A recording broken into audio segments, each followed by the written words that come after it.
All right, welcome back. How is everybody? Friends, I am so excited about something. I had somebody message me on Instagram and they said, guess what?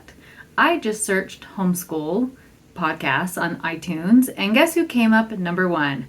Called to Homeschool. I was so shocked by this and so excited. And I kind of was worried that it was just a fluke and maybe it still wasn't there. So a couple days later, I went and checked it on iTunes and it was still at number one, which was super exciting. And so my husband, he went and checked it on that and different platforms. And it also came up first on Spotify, which was super exciting. So I was still feeling a little bit like, is this real? I don't know if this is real. So when I was with my friends at our retreat, or my homeschool friends, and I go, everybody, check it out on your phone. Check Spotify, check everything, check iTunes.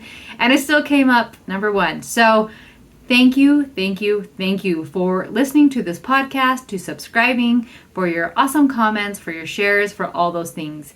As a way to say thank you, I want to give away a family planner. And this is my big calendar that is my absolute favorite. They sell out so fast, and I want to give one away to my amazing listeners. So go and give me a 5-star review in iTunes, and I will be picking one of the reviews to read, and the one I pick will be getting a free family planner. So if you are wanting that, go ahead. You can pause the episode right now and go leave me a review. And just thank you so much. So that was awesome. Way to go. Way to go. It was all because of you friends listening and sharing. So thank you so much. All right. So this week is going to be awesome because tomorrow in Mama's Members, I am doing a bonus class. So this comes out on Wednesday, July 22nd, and June 22nd, and on June 23rd, I will be doing the first bonus class of creating your homeschool year. So this is something that I created last year, and I did some bonus classes last summer, and it was a ton of fun. And I have different people in the membership and new things, and so people were saying, yes, we would like to do this again. Even if they did it last year, they're like, yeah, we want to do it again. This was great. And it's awesome because it helps me to create my homeschool year as well. One of the reasons I really love doing this is because not only do I will show you curriculum, how to pick your curriculum, because I know that's what everybody's like, my curriculum. But we do some steps before that. And one of the things I help you do is to find out what you actually value, because that helps you to sift through the sea of curriculum and all the options out there of things that you value. So let's say you value fun, and your homeschool is workbooks and sitting there, and it's not fun at all. You're going to want to quit. It's not going to feel exciting to you, and you're not going to want to do it because it's not aligned with what you value. When I did this and I realized one of the things I don't value is foreign languages. And it's not that I don't think that they're helpful. I think they're super awesome. And I speak very broken Spanish, which has come in handy multiple times because my husband is very fluent in Spanish. So we will have different people to our house who don't speak English, and I can get by with it. And so I totally would love that skill, but it is not high enough up on my values for me to make it a priority. It is so high for my husband, and he got his undergrad in linguistics with a minor in Spanish. He had to do a non-Indo-European language, so he learned Hebrew. He speaks most of the Romance languages, Greek, can get by in German, all these things. He's crazy amazing with foreign languages, and it's super awesome and fun and inspiring and all these things. So I try to make it part of our school forever because I would see my husband. I'm like, that is amazing. This gift of his is so beautiful, and how wonderful to share this with my children. And I just didn't value it. So every time we would do it, I was like, nah, I don't really care. I don't know. I still know the Greek alphabet and I can still sing the song, but I don't go out of my way to really study it because it doesn't speak to my heart.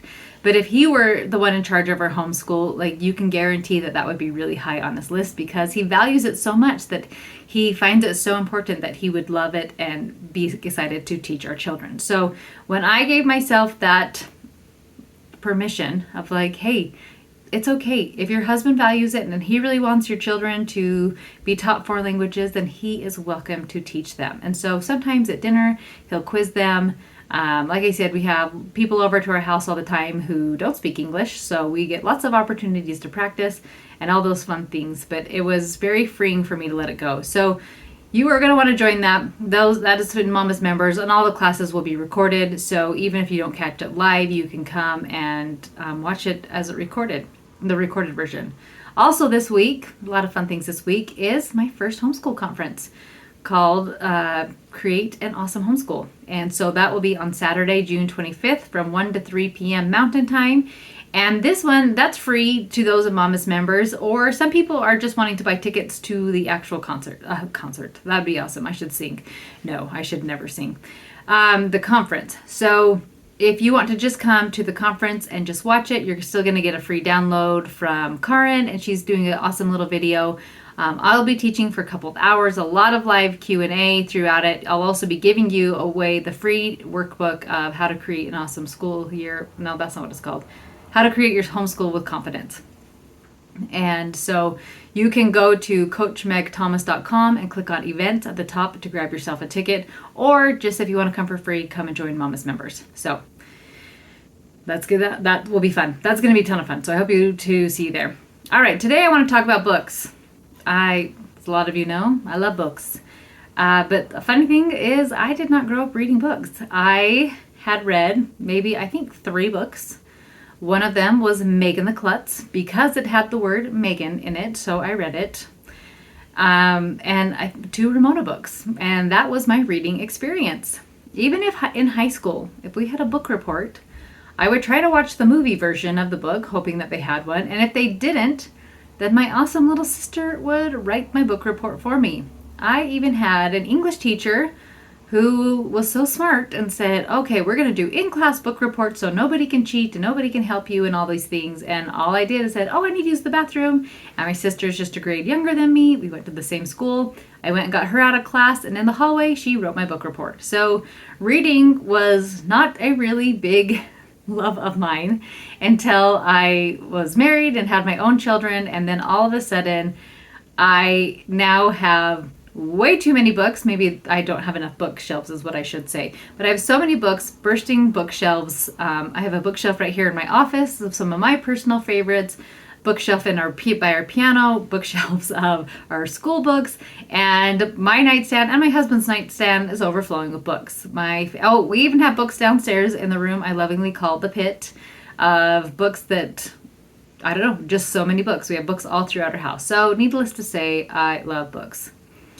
Well, as I realized I had a book buying problem and my bookshelves are just getting more and more crowded, I thought, I need to make sure I have read all the books in my bookshelves before I buy another book. So I was going through it, and to my credit, I had read either for myself or to my children all the books in our bookcases. And then I found that I had bought a pack of books from Costco. And this book pack looked really interesting, and they were all Newbery Award winners. So I thought, hey, this is going to be amazing. This is great. Costco has great prices. I'm going to get like 5 books or something from this, and this is going to be absolutely amazing. So I have been giving it a go and trying these books from Costco. Friends, when you have been reading books that have been opening your heart and filled with beautiful messages, make you think, you start to become very picky about your books. So one of the books that we read first from this little Costco pack was The Bridge to Terabithia. And I actually loved this book, and so did my kids. It had a little bit of language, but as I was reading it out, I was reading it out loud, so I just would edit it as I read. And so my kids never knew there was any language in it, and it was just, the story was beautiful. I cried super hard in this book, and we absolutely loved it. So I was super excited that I found this amazing score of books that I hadn't even heard of any of the other titles. So it all went downhill after that book. Each book got increasingly worse and increasingly dark. One of the books was all right, but when we finished it, we said, well, parts of it were good, but it left us feeling kind of empty. There was even a book in the scene that was a little bit unsettling, where a girl she was attacked and almost was raped, and it was intense, and it was a book written for children. So it just kind of left us unsettling. We didn't love it. So I took a break from some of these books after we were reading them, and they would just have parts that I'm like, I don't know how I feel about this. And I happened to grab the book Where the Mountain Meets the Moon by Grace Lynn. And it was a book I saw suggested on a Well Educated Heart Facebook page. It was so beautiful. It was a breath of fresh air. And my kids and I just ate this book up. It was so what we were craving was this beautiful story and lovely messages, even filled with, I want to say it had a lot of Chinese, what's the right word, folklore or something like that. And just this amazing story. And we just loved it. And we thought it was so fun. So, and also because now I don't have a baby in the house, I can just sit and read. One of my favorite things to do with my kids is to read to them. And so we have been finishing a book a week and just plowing through them because we can just sit and read because there's no toddler or anything like that. I mean, I have a 5-year-old, but like he can go to the bathroom by himself, he can go get himself a snack, and if he's bored, he goes and plays outside or whatnot. So we've just been busting through, and we did that with this book. So it left me back with my Costco book pack. And I had one left, and I decided, well, I really need to quit buying so many books. So I will just hurry and finish this book, and maybe this will be a good one as well. So not only was it not, but it was the worst one in the pack. It was so dark. There was no hope in this book. And when we read it, we would be just left feeling empty. Did I finish this book? Absolutely, because I have a hard time not finding out what happens. And when I start something, I really want to finish it. So I read all of these books to my kids, and it just left me really realizing that not all books are created equal. So many of the books out there are full of darkness, despair, language, violence, and sexuality. Why was I wasting my time with these books? When I am reading books for myself and for enjoyment, I will often throw in a classic like Uncle Tom's Cabin or something like that. And one book that kept popping up as a classic was Catcher in the Rye. And so I thought I would give it a twirl, a read, and read this book. And I think it is one of the worst books ever written. So dark, so depressing, full of language, no hope. And why am I bringing this into my home? So I actually got rid of the book, and I didn't want it in my home anymore. I got rid of the pack of books that I got from Costco, and I am trying to make sure that I am creating an environment in my home that is beautiful, full of joy, full of hope, full of peace, and that means I need to be much more careful with the books that are in my home. As I see what children are being exposed to in this world, I can't help but think they need to have a safe place where they are exposed to the opposite, where they are exposed to light, where they are exposed to beauty, where they are exposed to happy families, people figuring out struggles and trials and not giving up. I want to fill their hearts and their minds with joy and beauty. So where does one go for ideas of beautiful books? It's so interesting because there have been a few times my husband would see a book somebody would post on social media, and he would buy it because he's like, this person like raved about this book, and our oldest, he devours books, and sometimes it's hard to keep up with him. And so my husband would buy the series, and he didn't do a lot of research into it because he was like, I don't know, so and so recommended it, and he's a really nice guy. But I have found that what I am willing to read is, and what I am willing to have in my home is very different from what other people are willing to have in their homes. And so a lot of these books we've had to get rid of because, once again, they were dark, and the language and the violence and the sex and all those types of things that we have found in them. So where do you go to find a list of beautiful books that inspire, that help bring joy, that are just amazing? So I wanted to share with you a couple of sources that I use when I am looking for a great book. So first, The Good and the Beautiful has a book list. It is a free download, and there are a lot of gems in there. So that is where I've been able to find some books that I really love. For picture books, I love the free download from The Mindful Heart. I just keep slowly buying those, and I love the beautiful images and the beautiful stories. I teach primary, and one of my favorite things to do is to bring one of these beautiful books and share it because I teach the 4-year-olds. And so just sharing these beautiful books, and we actually do a little bit of a Charlotte Mason style where afterwards I ask them, what do they remember about the book? And sometimes we'll even paint things or create things from what we read in the book, and it's been a lot of fun. So that's my favorite source for picture books. But one of my favorite places for read alouds has been the Facebook group Well Educated Heart. It's completely free. All of these are free sources to find some amazing books. And I will, when I'm looking for a suggestion, I will go on there and somebody inevitably will post something like, hey, I need a heartwarming story for my 10-year-old, or I need a beautiful story for this. What are some of your favorites? And people will just dump amazing books. And when I see one keep popping up over and over and over again, I'm like, okay, that one's got to be a good one. And I will usually go and grab it. Sometimes I will put all of them in my Amazon cart and hope that my husband will just buy them all, or I will slowly just grab another one as we finish them.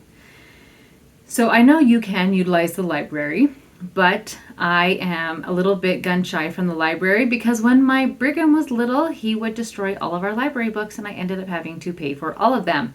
So I have not been to the library since, and I just buy them because I love having my own library of beautiful books that I can then share with other people. As my children will have children, I can share it with them. And just as we watch some Dr. Seuss books get banned, who knows what other books will get banned. So I love owning all of the books that I can that are just beautiful stories. I also have a book list on my website of some of my favorite read alouds of coachmegthomas.com, and at the top you'll see a link that says books, and it's just my Amazon page of some of my favorite books, and it has different categories like science and all that stuff, but there's a category that says read alouds, and I have some of my favorites in there. It's just so interesting when you've been removed from mainstream books. And then you read what some of the popular books are, what other kids are reading, and like, oh, I love all these books. And as I dove back into some of these books recently, I can see I am not missing anything. But it did help me to remember that not all books are created equally. When my big boys were little, I used to let them read Diary of a Wimpy Kid, which is totally fine if you do. I just got rid of them a few years ago, so a lot of my kids had read them. Because my thought process was, well, at least they're reading, and so what? Why not let them read it? But then I found that there are awesome books that can also get your kids to read that have a little bit more higher quality to them. The Good and the Beautiful recommended a series called Imagination Station, and that series is what got my Brigham to fall in love with reading. And I didn't have to use twaddle, as Charlotte Mason calls it, or garbage blarbage is what I like to call it. So go and read some beautiful books. And friends, my only request from you, other than leaving me a review and 5 stars, is to send me a DM or email of some of the books that have been inspiring and beautiful for you. And as we fill our children's hearts and minds with these beautiful stories, that is what they're going to continue to take out into this world that seems to be increasingly getting darker. So why not fill the world with a little bit more light? All right, friends, don't forget to send me your favorite books because I'll probably go buy them all because I love them. All right, love you all, and I hope to see you in Mama's Members or at the Homeschool Conference on Saturday. And if not, I will see you next week. Have a great one.